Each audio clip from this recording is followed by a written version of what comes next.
हमें हमारा एडन दिखाया जाता है जो कहता है आखिर तुम्हारा ये एक्सप्रेशन इस तरह क्यों है। तो हमारी हीरोइन तो बड़े गुस्से में बैठी हुई थी। वो कहती है तुम इसलिए पूछ रहे हो क्योंकि तुम्हें पता नहीं है। वो कहता है हाँ हाँ मुझे नहीं पता इसलिए तो पूछ रहा हूँ। वो कहता है मैंने तुम्हें लंच दिया था, डॉक्टर को बुलवाया था और मैंने तुम्हें पहनने के लिए कपड़े भी दिए, अब मसला क्या है। तो हमारी हीरोइन तो बड़ा गंदा मुंह बनाया हुआ था। वो चिल्ला कहती है तुम मुझे घर में बांध के छोड़ गए थे और ये बात कान में जा घुसती है। तो तब वो कहता है वेल क्योंकि तुम्हारा क्रिमिनल रिकॉर्ड है ना, अभी तुम यहाँ से भाग जाती। तो तब जब डॉक्टर आया था तो उसने उसको बांधा हुआ था। तो वो कहता है डॉक्टर प्लीज इस तरफ चले। तो डॉक्टर तो बहुत ज्यादा फ्रस्ट्रेट हो गया था, लेकिन डॉक्टर तो बहुत ज्यादा क्यूरियस था और वो उससे पूछा था वो लेडी वो है कौन। तो तब मैंने उनको बताया वो है मेरी वाइफ ही, लेकिन मैं उनको ये नहीं बता सकता था और मैंने तो उनको एक्स्ट्रा पैसे भी दिए थे कि ये बात पूरे गाँव में ना पहुंचे।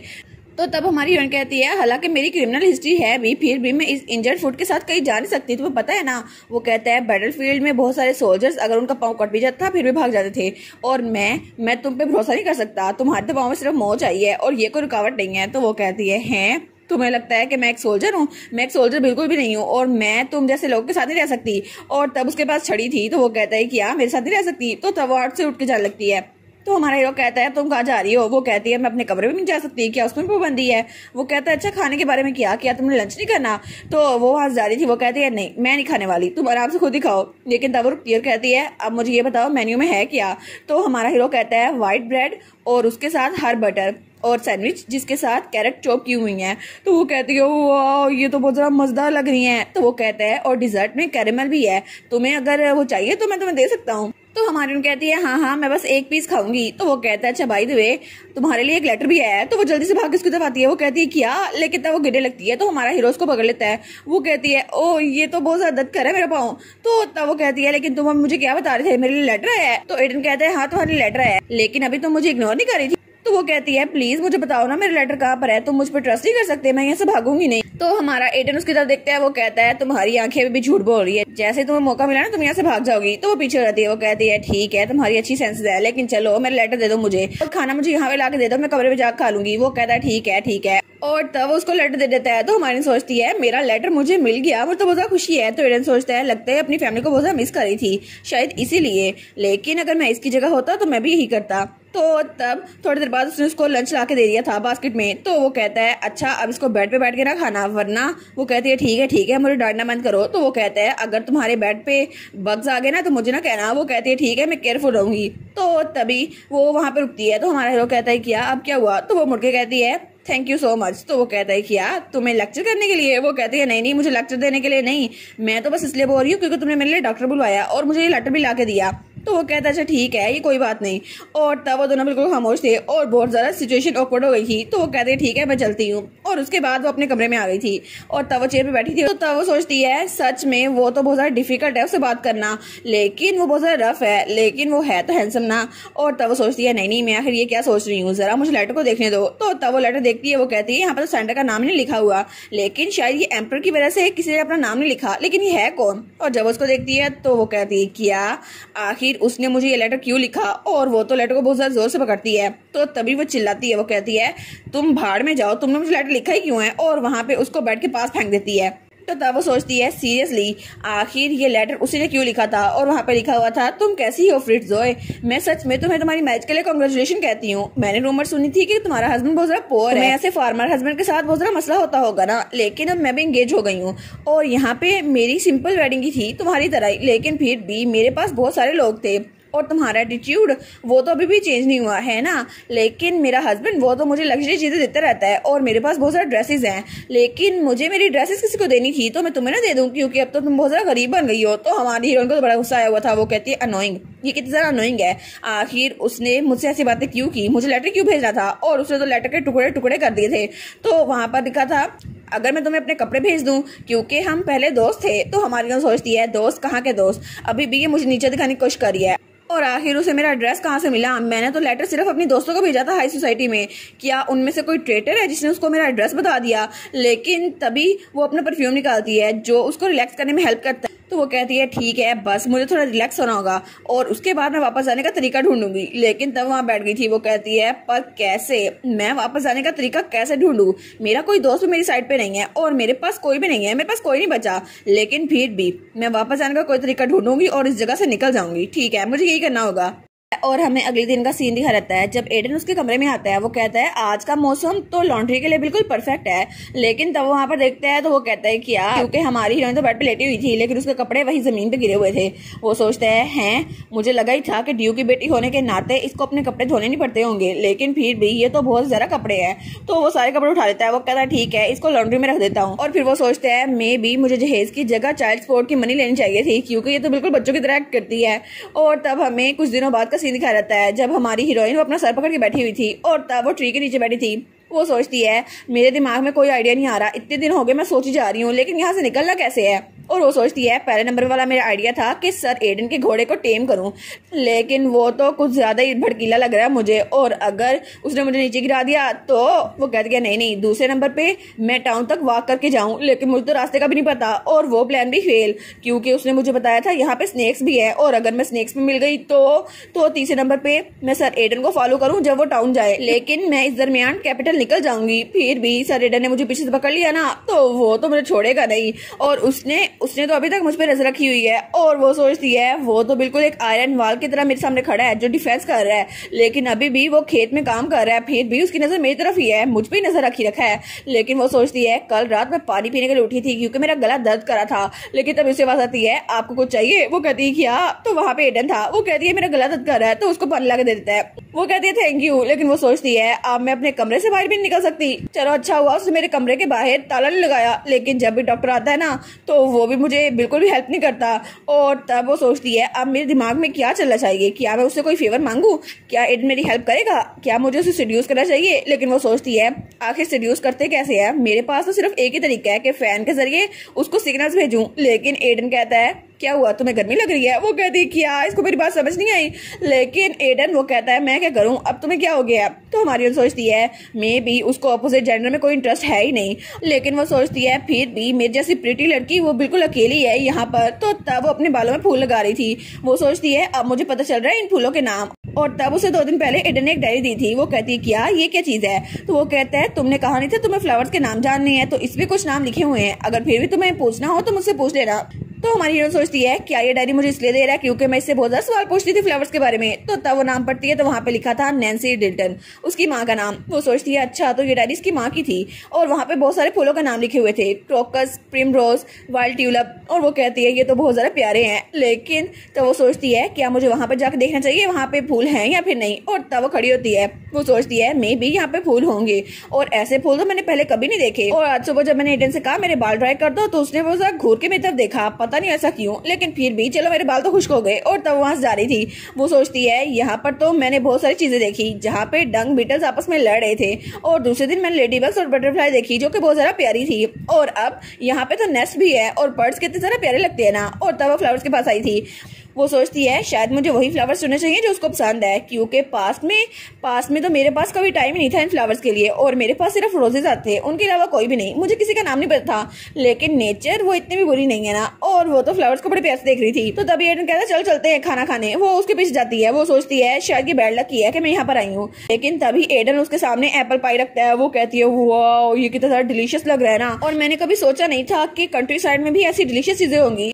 और तब वो सोचती है नहीं अपने यहाँ पे ग्रिप रखो एनजी, तुम यहाँ पे रहने के लिए नहीं आई। लेकिन तब तक उसने वो खाना खत्म भी कर लिया था। तो एडन कहता है दोपहर में मुझे बाहर कोई काम नहीं है तो मैं घर में ही रुकूंगा। तो तब वो देखते हैं तो वो कहता है तुमने तो अपनी प्लेट पहले क्लीन कर दी है। वो कहती है अच्छा तुम घर पे रुकने वाले हो, फिर तो अच्छा है। तो तब उसके तब देखते हैं तो हमारी एनजी बिल्कुल आराम से बैठी हुई थी। तो वो कहता है अगर तुम चाहो तो तुम बाहर जा सकती हो। तो वो कहती है क्या सच में। वो कहते हैं हाँ बाहर एक चेयर पड़ी हुई है, अगर तुम चाहो तो उसमें बैठ सकती हो। वो कहती है वाह सच्ची मैं वहां पे बैठ सकती हूँ। और वो तो बड़ी खुश हो गई थी और जल्दी से भाग जाती है। वो कहती है अब तो मेरा पाँव भी ठीक हो गया, अब तो मैं बाहर भी जा सकती हूँ। और तब वो चेयर पे जाके बैठ जाती है। वो कहती है कि जरा कंफर्टेबल है ना। तो तभी एडन उसके पास आता है और कहता है लेकिन मेरा एक सवाल है। तो वो कहती है क्या मुझसे पूछना है। वो कहता है हाँ। तो हमारी हीरोइन कहती है अच्छा पूछो। तो वो कहता है मुझे ये नहीं पता ये किस तरह का क्लॉथ है, लेकिन इसको गर्म पानी में धोना है या फिर सादा पानी में। तो वो कहती है क्या। तो वो कहता है आखिर इस कपड़ों को किस पानी में धोना है। तो हमारी कहती है कि यार तुम मेरे कपड़ों को क्यों धोने वाले हो। तो वो जल्दी से जाके अपने कपड़े ले लेती है। वो कहती है मेरे कपड़ों को हाथ ना लगाना। तो वो कहता है क्यों, मैं तो इनको धोने वाला था। वो कहती है लेकिन आखिर क्यों, तुम मेरे कपड़े को क्यों धोगे, कोई और नहीं धोने के लिए। वो कहता है माई लेडी, कपड़े धोने के लिए होते हैं ताकि हम उनको पहन सकें और यहाँ पे फेरीज नहीं आएंगे इनको क्लीन करने के लिए। वो कहती है ये बात तो मुझे भी पता है, मुझे बताने की जरूरत नहीं है। लेकिन तब वो थोड़ी एम्बैरेस हो गई थी। वो सोचती है मैंने कभी सोचा नहीं था कि कोई और मेरे कपड़े धोगा, क्योंकि डची में तो मैं अपने कपड़े ऐसे ही फेंक देती थी। लेकिन वो कहती है ये बास्केट में सारे कपड़े मेरे हैं। तो वो कहता है हाँ आपके ही हैं, लेकिन आपने इनको एक बार भी नहीं धोया। वो कहती है हाँ एक बार भी नहीं धोया। तो तब वो कहती है ठीक है मुझे दे दो, मुझे बताओ कैसे धोने हैं, मैं खुद धो रहती हूँ। वो कहता है लेकिन आपको पता है कैसे धोने हैं। वो कहती है नहीं तुम बताओ ना फिर धोऊंगी मैं। तो वो कहती है इतना भी मुश्किल नहीं है ना, बस पानी में डुबाना है और बाहर निकाल लेना है, ऐसे तो धोते हैं कपड़े। वो कहता है नहीं ऐसे नहीं धोते, मैं चलता हूँ। तो तब उसका बाजू पकड़ लेती है। वो कहती है नहीं नहीं रुको। तो तब उसके हाथ से टोकरी पकड़ लेती है। वो कहती है मैंने कहा ना ये मुझे दे दो, और अगर मुझे ये सब कुछ करना ही है तो मैं खुद ही कर लूंगी। तो वो कहता है मेरा काम बढ़ाएंगी आप, मुझे दे दे मैं धो लेता हूँ। तो वो कहती है बिल्कुल नहीं, ये मेरे प्राइवेट क्लॉथ भी है इसके अंदर, तुम ऐसे नहीं धो सकते। तो वो कहता है अच्छा, तभी मैं सोचूं कि आप खुद से अपने कपड़े कैसे धो सकती थी। तो तब उसको बास्केट देता है। वो कहता है ठीक है इसको ले लो। तो वो कहती है अच्छा ठीक है, मुझे पता है मेरी भी प्राइवेसी है, तो तुम मेरे कपड़े ना धोना, मैं खुद ही धो लूंगी, लेकिन तुम मुझे बताओ सही कैसे धोने हैं। तो वो कहता है ठीक है, लेकिन मुझे लगा था कि तुमने अपने कमरे में कपड़ों का बिल्कुल पहाड़ बनाया हुआ है, तो तुम्हें लगा होगा कि खुद ही धुल जाते हैं। वो कहती है ठीक है, लेकिन मैं खुद ही धो लूंगी, अब तुम्हें ये बताने की जरूरत नहीं है। लेकिन आखिर तुम मेरे कपड़ों को क्यों धोने वाले थे, तुम्हें पता नहीं है लड़कियों के प्राइवेट कपड़े भी होते हैं। तो वो कहता है अच्छा, लेकिन मैंने तुम्हें कभी लड़की की तरह देखा ही नहीं है। वो कहती है अच्छा, तो तुमने मुझे फिर लड़की की तरह देखा, तो जेंटलमैन की तरह देखा है। वो कहता है टू बी ऑनेस्ट, मैंने कभी तुम्हें इंसान की तरह देखा ही नहीं है, मेरी नजर में तो तुम बिल्कुल एक डॉग की तरह हो। तो वो कहती है क्या एक डॉग, और वो तो कहती है तुम मुझे एक डॉग समझते हो, और वो उस पे उठाकर रुमाल फेंकती है। वो कहता है नहीं मेरा मतलब था मैं कर्ज नहीं दे रहा, लेकिन फिर भी आप तो एक स्मॉल डॉग की तरह दिखती हैं। वो कहती है अच्छा एक स्मॉल डॉग, तो तब वो कहती है तुम्हारा मतलब है मैं क्यूट और लवली पपी की तरह दिखती हूँ, है ना, बहुत ज्यादा प्यारी, क्योंकि मेरे बाल बहुत ज्यादा शाइनी है ना। तो वो कहता है बिल्कुल नहीं, आप तो चूहुआ की तरह दिखती है। वो कहती है क्या किसकी तरह। तो वो उसपे उड़ाती है। तो वो कहता है देखा अभी बिल्कुल वैसी लग रही है, उसकी एग्रेशन भी बिल्कुल आपकी तरह है। तो वो कहती है तुमने आखिर क्या कहा, और उस वक्त तो उसको बिल्कुल पपी लग रही थी जिसकी पोनीटेल उसके बालों का रंग ही था। तो तभी वो कहता है मैंने कहा ना आप बिल्कुल एक चूहुआ की तरह दिखती है। वो कहती है मैंने कहा ना मैं चूहुआ नहीं हूँ। तो तब थोड़ी देर बाद वो कपड़े धो रही थी, और वो सोचती है कितनी मेहनत लगती है ना, हालांकि ये मशीन भी हमारे पास है। तो वो कहती है कि इतना काफी है। वो कहता है ठीक है अभी ये चलेगा। तो हमारी कहती है कि हम इंतजार करना होगा जब तक ये खुद ही सूख नहीं जाते। वो कहता है आपको पहले इन्हें बाहर निकालना होगा, इनसे पानी निचोड़ना होगा, आखिर आप क्या बात कर रही हैं। तो वो कहती है लेकिन इतना मुश्किल क्यों है, और तब वहाँ उनको व्हील पे इंसर्ट कर रही थी। वो कहता है इसके जरिए कपड़े जल्दी सूख जाएंगे, लेकिन ध्यान रखना कि आपकी उंगली इसमें ना फंस जाए। वो कहते हैं ठीक है। तो वो कहता है अब इसके बाद हमें इसको तार पे सुखाना होगा ताकि ये अच्छे से सूख जाए, और व्हाइट कपड़ों को व्हाइट रहने के लिए सनलाइट की जरूरत पड़ती है। तो हमारी सोचती है मुझे कभी लगा नहीं था ये जरा थका देने वाला होगा। तो हमारा हीरो इसको देखता है और वो सोचता है अच्छा हुआ यहाँ पे मशीन्स पड़ी हुई हैं, लेकिन अगर मशीन ना होती इसको अपने हाथ से कपड़े धोने पड़ते, फिर तो इसके लिए बड़ी मुश्किल हो जाती। और तब वहाँ तार पे कपड़े लटका रही थी। तो वो कहता है जरा आराम से लटकाइए ना, ऐसे तो इनमें बल पड़ जाएंगे, फिर तो आपसे इस्त्री भी नहीं होंगे। वो कहती है ठीक है मैं समझ गई। तो तब उस पर कपड़े लटका देती है। तो तभी जाके वो अपनी चेयर पर बैठ जाती है। वो कहती है कितना ज्यादा थका देने वाला है ना, आम लोग कितनी जरा मुश्किल से ये काम करते हैं, और वो हफ्ते में एक बार ही कपड़े धोते हैं ना। तो वो कहते हैं नहीं हफ्ते में एक बार नहीं, वो लोग तो कभी कभी रोजाना भी कपड़े धोते हैं। वो कहती है ठीक है, अगर ऐसा ही है तो मुझे लगता है लॉन्ड्री मेड्स को और पैसे देने चाहिए। वो कहता है वेल अभी आपके बाकी कपड़े पड़े हैं जो आप बाहर पहन के जाती हैं, तो उनको कौन धोएगा। वो कहती है मैंने प्राइवेट कपड़े धो लिए ना, बाकी कपड़े तुम खुद धो लेना, ठीक है। वो कहता है मुझे पहले ही पता था। तो फिर वो कहती है लेकिन दोबारा कभी भी मेरे प्राइवेट कपड़ों को हाथ लगाने की कोशिश ना करना। तो हमारा हीरो कहता है अच्छा होगा कि आप बाकी कपड़े भी खुद ही धो ले, मुझे आपके कपड़े धोने का शौक नहीं है। तो वो कहती है अच्छा ठीक है। तो वो कहता है लेकिन मुझे लगता है कि आजकल आप काम के मामले में बड़ी प्रोग्रेस कर रही हैं। वो कहती है ये प्रोग्रेस नहीं है, ये फॉल है, मुझे यहाँ पे काम करना पड़ा है, मैंने कभी काम नहीं किया। वो कहता है लेकिन फिर भी अब मुझे लगता है कि आपकी प्रोग्रेस हो गई है, अब आप डेंटल फार्म पे काम करने लग गई हैं ना, तो ऐसे लोगों को यहाँ पे वेलकम किया जाता है। अब आप चिहुआइयां नहीं है, अब आप बिल्कुल श्राइट टेरियर बन गई हैं। वो कहती है आखिर उन दोनों में फर्क क्या होता है। तो एडन कहता है दोनों ही बहुत ज्यादा गुस्सा करते हैं, लेकिन यॉर्कशायर टेरियर वो फार्म के लिए बहुत यूजफुल होते हैं, जब भी कोई फार्म में आता है ना तो वो हेल्पफुल होते हैं। तो कहती है मैंने तुमसे पूछा भी क्यों है, आखिर ये सब कुछ इसलिए हो रहा है क्योंकि तुम्हारे पास कोई स्टाफ मेंबर नहीं है, आखिर तुम मेड क्यों नहीं रख सकते, तुम्हारे पास पैसे नहीं है क्या। तो वो उसको इग्नोर कर देता है। अमानुल कहती है तुम मुझे फिर से इग्नोर कर रहे हो, मेरी बात का जवाब तो दो।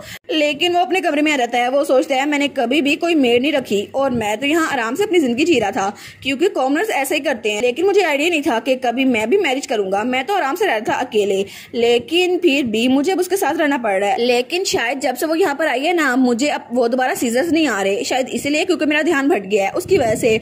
और तब वो वहाँ पर देखता है, वो कहता है मुझे इंक स्टेन्स को रिमूव करने के लिए इसको यूज करना होगा, लेकिन क्या ये उसके कपड़ों को खराब नहीं कर देगा। तो वो बाहर आता है, वो कहता है माय लेडी क्या मैं ये यूज कर सकता हूँ। लेकिन तब वो उसको देखते हैं तो वो आराम से वहां सो रही थी। वो कहता है कि ये बाहर सो गई, अब ये ज्यादा थक गई थी। वो कहता है अगर तुम्हें सोना ही है तो ऊपर जाके सोना। लेकिन हमारी हीरोइन तो बिल्कुल भी नहीं हिलती। वो कहता है लेडी योर की, लेडी चूहू भैया क्या आप सो रही हैं। तो वो कहता है ठीक है मेरे पास कोई चॉइस नहीं है।